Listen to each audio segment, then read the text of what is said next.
Les Vikings sont restés dans l'imaginaire collectif comme des êtres sanguinaires. Quand on pense Viking, on pense beuverie, orgie, meurtre et viol. Si certaines de ces légendes sont fondées, d'autres sont grandement exagérées, voire totalement inventées. Ce qu'on oublie souvent, c'est que le peuple viking était un peuple d'explorateurs hors pair.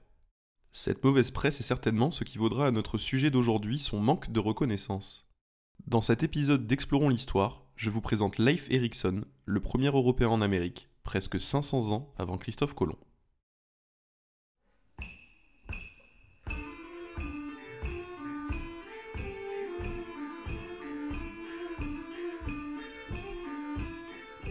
Leif Erikson serait né entre 970 et 980 en Islande.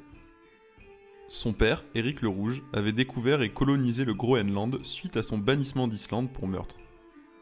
Leif grandit donc dans le sud du Groenland, entouré de colons islandais. Il entend un jour le récit d'un marchand dénommé Bjarn Eriolson qui raconte avoir aperçu des terres à l'ouest du Groenland après avoir été déporté de sa route lors d'un voyage retour depuis la Norvège. Erikson achète le navire du marchand, recrute des hommes forts et courageux et décide de partir vers cette terre inconnue. Il demande à son père de les accompagner et de diriger l'expédition. Celui-ci accepte avant de chuter de cheval et de se blesser juste avant le départ. C'est donc dans le rôle de capitaine que Leif, aux alentours de l'an 1000, prend la mer en direction de l'ouest. Les marins se battent contre un océan déchaîné à destination d'une terre nouvelle, peut-être même inexistante. Sur le pont, certains se méfient des monstres des profondeurs qui remontent à la surface attaquer les navires, tel le Kraken. Erikson, qui suit la route tracée grâce au récit du marchand, finit par apercevoir une ombre qui se dessine à travers la brume. C'est une terre. Leif et ses hommes y accostent avant de fouler cette terre nouvelle. Erikson devient le premier Européen à poser le pied en Amérique.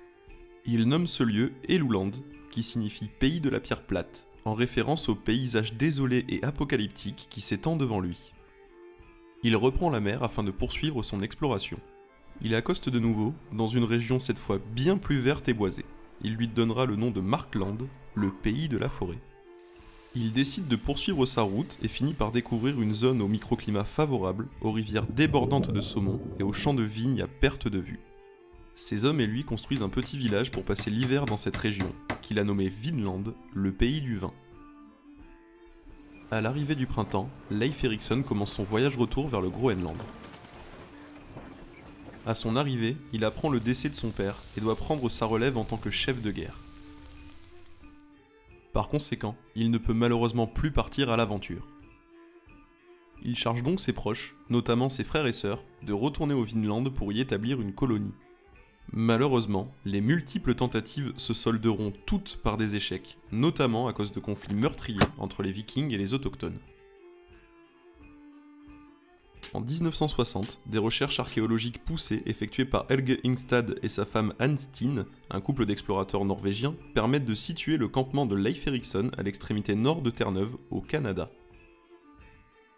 Ces découvertes permettent aussi de confirmer les récits des sagas et d'affirmer que ce sont bien les Vikings les premiers Européens à avoir visité l'Amérique du Nord 500 ans avant Christophe Colomb.